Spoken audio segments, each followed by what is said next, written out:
베드로의 메시아 고백 후 예수님은 제자들에게 처음으로 자신이 당할 고난과 부활을 예고하셨습니다. 인자가 반드시 많은 고난을 받고 장로들과 대제사장들과 율법학자들에게 배척을 받아 죽임을 당하고서 사흘날에 살아나야 한다. 이 말씀을 하시기 전까지 예수님은 수많은 기적과 이적을 행하셨습니다. 예수님의 소문이 사방의 온 지역에 두루 퍼졌고 예수님은 모든 사람에게서 영광을 받으셨습니다. 그리고 이 말씀을 하시기 바로 직전에는 빵 5개와 물고기 2마리로 5,000명 이상의 배고픈 사람들을 먹이는 기적을 보여주셨지요. 제자들은 예수께서 하나님의 아들 메시아 그리스도임을 의심하지 않았습니다.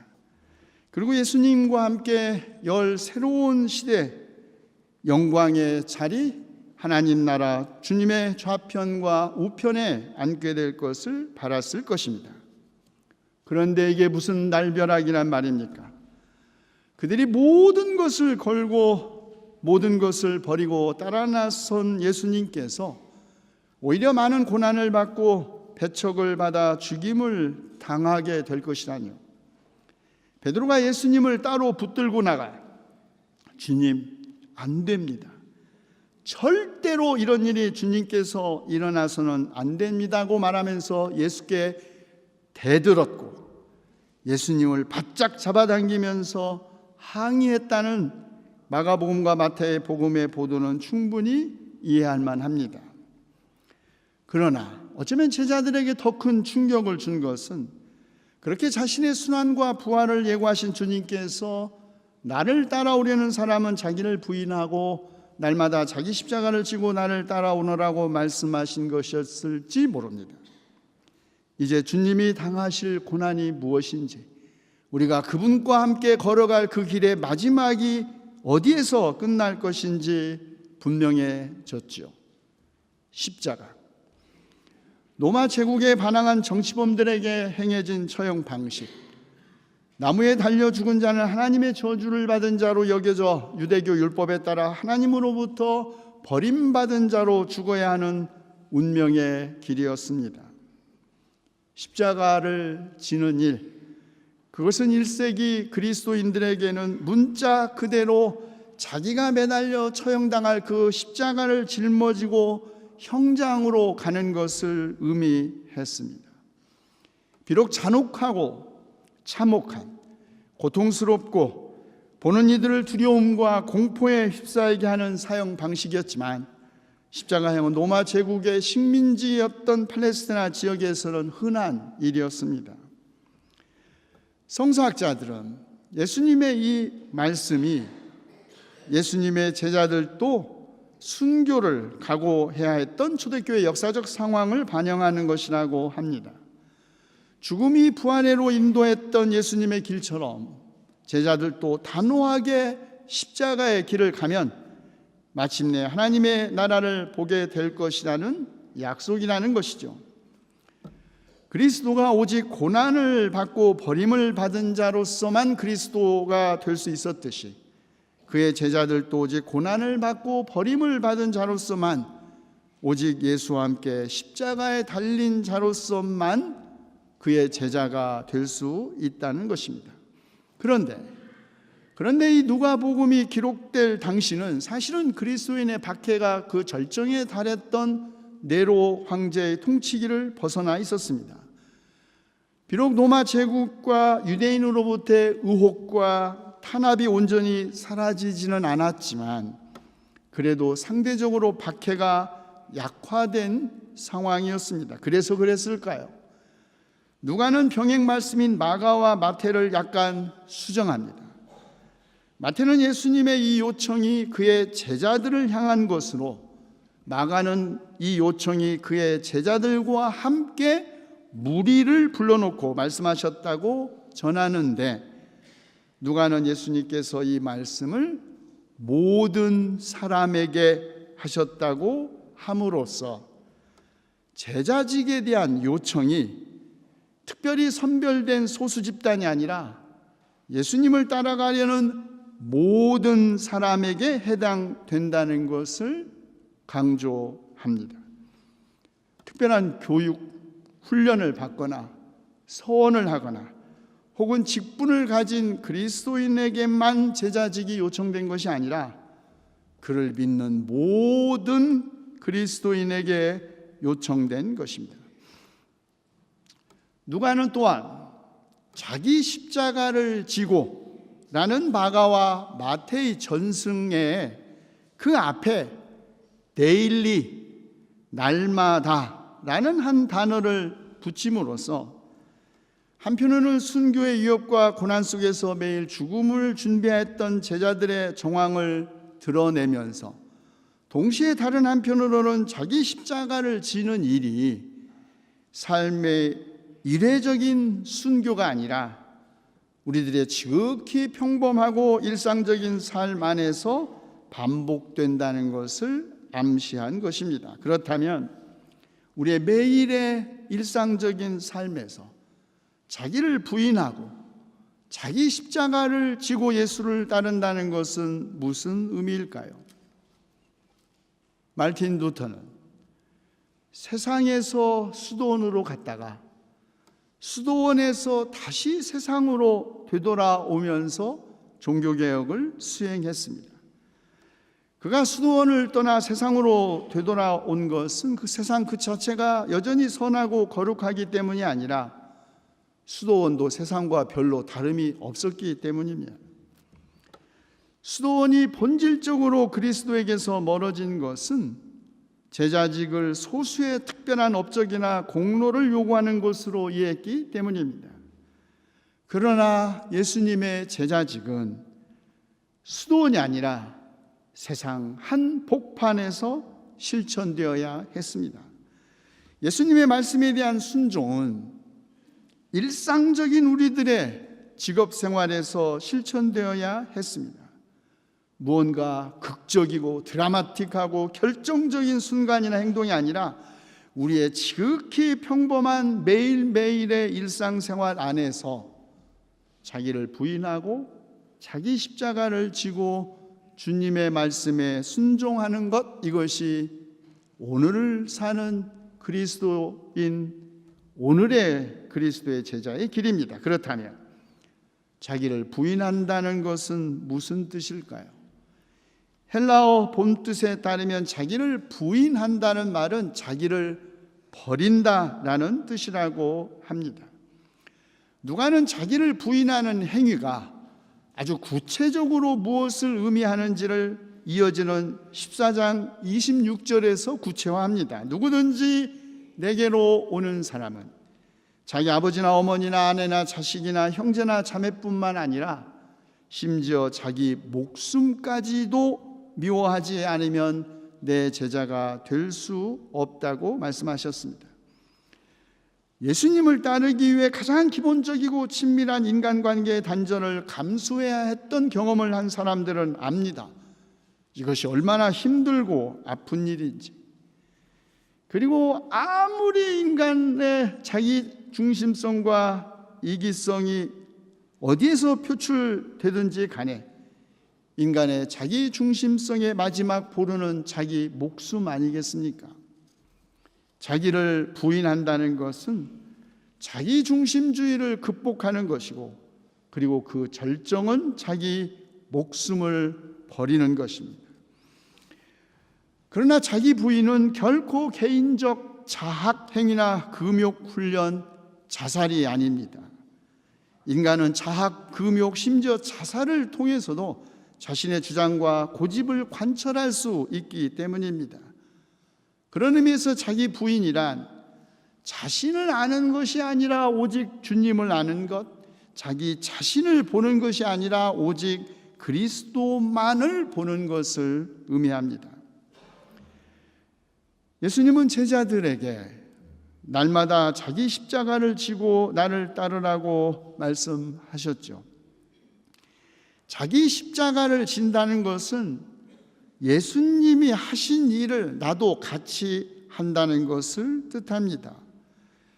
예수님의 제자가 되는 조건, 그것은 십자가를 지는 것과 예수님을 따르는 것이 결합된 것임이 분명해졌습니다. 그런데 예수님은 왜 십자가를 지셨나요? 우리의 죄를 사하시기 위하여 십자가를 지셨습니다. 사도 바울은 너희가 짐을 서로 지라 그리하여 그리스도의 법을 성취하라고 말했습니다. 그리스도께서 우리의 짐을 지신 것처럼 우리도 형제의 짐을 져야 한다는 것이죠. 우리가 져야 할 형제의 짐, 그것은 그의 외적인 숙명이나 기질이나 우리가 참을 수 없고 견딜 수 없는 그의 성향만이 아니라 진정한 의미에서의 그의 죄입니다. 내가 내 형제의 죄를 짊어질 수 있는 방법은 오직 내가 참여한 그리스도의 십자가의 능력으로 그의 죄를 용서하는 것밖에 없습니다. 따라서 십자가를 지라는 예수님의 부름은 그를 따르는 모든 자들을 사죄의 사귐안으로 인도합니다. 사죄는 제자들에게 명령된 그리스도의 고난입니다. 디트리히 보네포도 말했습니다. 하나님도 짐을 지시는 하나님이시라. 하나님의 아들은 우리 육체를 지셨죠. 그래서 그분은 십자가를 지셨고 우리의 모든 죄를 지셨고 자신의 고난을 통하여 화해를 이루셨습니다. 그리스도인의 본질은 짐을 진다는 사실에 있습니다. 그리스도께서 짐을 지심으로써 하나님과 계속 사귐을 나누셨듯이 그를 따르는 모든 그리스도인들도 짐을 짐으로써 그리스도와 사귐을 나누게 됩니다. 그리스도인들은 다른 사람의 짐만 지는 것이 아니라 자기 자신만의 십자가, 자기 자신의 짐도 지고 가야 합니다. 사람마다 져야 할 짐이 다르고 고난의 분량도 다르지만 사도 바울은 평생을 지고 가야 할 자기만의 십자가 병을 안고 살았습니다. 그러나 모든 그리스도인은 자신을 위해 준비된 분량의 고난과 버림받음을 감당하면서 살고 있죠. 예수님도 겟세마네 동산에서 땀이 피가 되도록 받아야 할 잔을 피하기 위해 기도했지만 결국 십자가를 지셨습니다. 주님께서 자신의 십자가를 지신 것처럼 우리도 우리 자신의 십자가를 지고 갑니다. 피할 수만 있다면 얼마나 좋겠습니까? 더없이 좋겠지만 그러나 우리가 지고 가야 할 우리 자신의 십자가는 피해감으로서가 아니라 오직 짊어짐으로써만 우리를 구원에 이르게 합니다. 주님은 누구든지 제 목숨을 구하려고 하는 사람은 잃을 것이요 누구든지 나를 위하여 제 목숨을 잃는 사람은 목숨을 구할 것이라고 말씀하셨습니다. 이 말씀은 사람이 자기 목숨을 잃고 얻는 것이 오직 주님께만 달려있다는 것을 의미합니다. 목숨을 얻는 것도 목숨을 잃는 것도 주님에 대한 나의 태도에 달려있다는 것입니다. 그런데 우리 가운데 이 세상에는 주님을 위한 일에 목숨을 거는 사람보다 주님을 위한 것이 아닌 일에 목숨을 더 거는 사람들이 많지요. 목숨을 걸고 추구하는 것이 돈, 권력, 이념, 아니면 불멸, 아니면 목숨 그 자체이든지 간에 그 모든 것이 주님을 위한 것이 아니라면 그것은 위험합니다. 누가는 사람이 제 목숨을 구하려고 하다가 오히려 목숨을 잃어버릴 위험에 처할 두 가지 가능성, 그것을 9장 25절과 26절에서 제시하는데 그 첫째는 온 세상을 다 가지려고 하는 욕망이고 두 번째는 주님과 주님의 말씀을 부끄럽게 여기는 죄입니다. 주님은 사람이 온 세상을 얻고도 자기를 잃거나 빼앗기면 무슨 이득이 되겠느냐고 반문하십니다. 온 세상을 얻는다는 것은 단어 글자 그대로 모든 세상을 다 내가 가진다는 것을 의미합니다. 그런다고 해도 자기를 잃거나 빼앗기면 무슨 이득이 있겠느냐는 말씀은, 다시 말하면 목숨을 잃으면 무슨 소용이 있느냐는 것이죠. 병으로 잃거나 사고로 잃거나 아니면 타인에게 해를 당하거나 자연사를 하거나 불멸의 꿈이 이루어져 인간이 신이 되기 전까지 어쨌든 인간은 죽게 되어 있고, 죽으면 그가 가진 것과 함께 수월로 내려가지 못한다는 이 지극히 분명하고 가장 확실한 사실을 예수님은 단지 회상시켰을 뿐입니다. 두 번째예요. 그것은 주님과 주님의 말씀을 부끄럽게 여기는 것입니다. 부끄러워하다, 이 단어는 오직 복음서 가운데 여기에서만 등장합니다. 그리고 주님을 부끄러워한다는 것은 박해 상황에서 주님을 모른다, 부인하는 것과 같습니다. 자기가 그리스도인이란 사실을 당당하게 밝히지 못하는 것이죠. 그리고 주님의 말씀을 부끄럽게 여기는 것은 우리가 그 말씀을 지키지 못할 때이죠. 그래서 용감하게 그 말씀을 증언하지 못할 때입니다. 그러나 사도 바울은 유대인에게는 거리낌이었고 헬라인에게는 어리석음이었던 복음을 부끄러워하지 않는다고 말했습니다. 자, 그러면 2000년이 지난 오늘 우리 시대, 자기를 부인하고 날마다 자기 십자가를 지고 주님을 따른다는 것은 어떻게 사는 것을 의미하는 것일까요? 저는 그것이 오늘 우리 시대의 온갖 형태의 인간 중심주의를 버리고 겸손해지는 길, 이것이 자기를 부인하는 길이라고 믿습니다. 여러분, 하나님의 창조 안에서 인간은 단지 하나의 피조물임을 인정하는 것입니다. 지구가 우주의 중심이라고 주장하지 않는 것입니다. 제가 어제 교보에 갔다가요, 새 책이 나왔나 이렇게 구경하다가 책 제목이 진짜 깜짝 놀래서 산 책이 있어요. 알렉산더 폰 쉔버로크라는 독일의 저널리스트인데, 이 사람이 쓴 책이 번역이 됐어요. 책 제목이 세계사라는 참을 수 없는 농담. 무슨 소설 제목 같잖아요. 그런데 대시하고 부제가 더 재밌어요. 짧지만 우아하게 46억 년을 말하는 법. 이 사람의 책에서 인용할게요. 이제는 우리가 속한 작은 행성계 안에서조차 우리가 중심에 있지 않다는 것을 알고 있습니다. 우리 은하조차도 수십억 개의 은하계 가운데 하나에 불과합니다. 우리가 사는 지구가 우주 속에서 차지하는 의미란 광활한 아프리카 대륙에 사는 수천 마리 코끼리의 꼬리털 위에 앉은 벼룩의 그 벼룩의 코딱지 속에 있는 바실러스 균 정도일 것입니다. 자, 이 정도 공간 인식이면 그래, 인간이 이 거대한 창조주 하나님 앞에서 겸손해지지 않을 수 있을까요? 여러분, 얼마 전 한 고위 공직자 후보자가 청문회에서 지구의 역사가 6000년이라고 주장했다지요. 창조과학이라고 하는지는 모르겠지만 이 사람의 신념과 신앙을 굳이 탓할 수는 없지만 그것 때문인지 과학에 대한 관심이 부쩍 늘어난 것 같기도 합니다. 그러나 인간의 역사를 성서에 따라서 6000년이라고 주장하는 것이야말로 제가 보기에는 지극히 인간 중심적 창조론이지 신학적 창조론은 아니라고 생각이 됩니다. 인간의 이 무한한 우주 속에서 인간이 겸손해질 수 있는 것은 시간에 대한 이해입니다. 시간은 어떻습니까? 세계사를 불러올 때 우리 앞에는 46억 년이라는 시간이 펼쳐져 있습니다.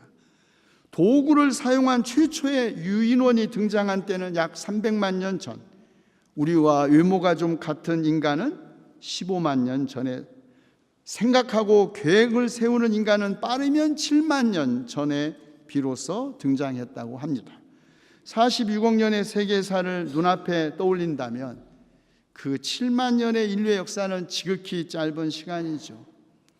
이 세계사를 100분짜리 영화에 견준다면 인간이 돌을 쪼개기 시작한 순간 석기시대부터 시작해 나토와 구글이 창립되고 로보트와 자율주행 자동차를 발명한 시점까지는 1초도 되지 않은 시간에 해당한다고 합니다.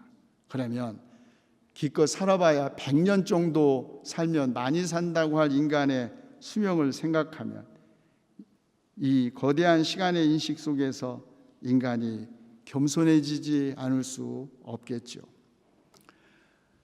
우리는 예수를 믿는다는 이유로 또 예수님을 따른다는 것 때문에 우리의 삶이 필연적으로 순교로 귀결되는 시대에 살고 있지 않습니다. 얼마나 다행입니까? 감사한 일이죠.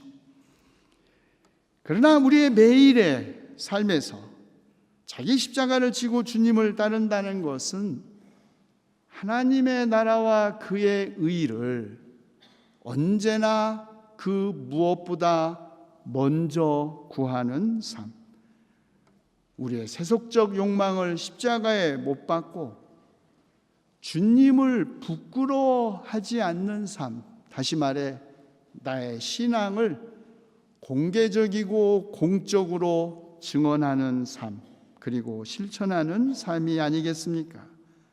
사람마다 다르겠지만 저마다 피할 수 없는 자기 십자가를 피하지 않고 짊어지고 가는 삶, 그것이 우리 시대의 제자의 길입니다. 기도합시다. 주님께서 부르시고 가르쳐 주신 길, 저희의 작은 믿음 때문에 같이 가지 못할지라도 저희를 불쌍히 여기시고 자비를 베푸시어 저희가 넘어져도 다시 일어날 수 있게 하시옵소서. 우리 주 예수 그리스도의 이름으로 기도하옵나이다.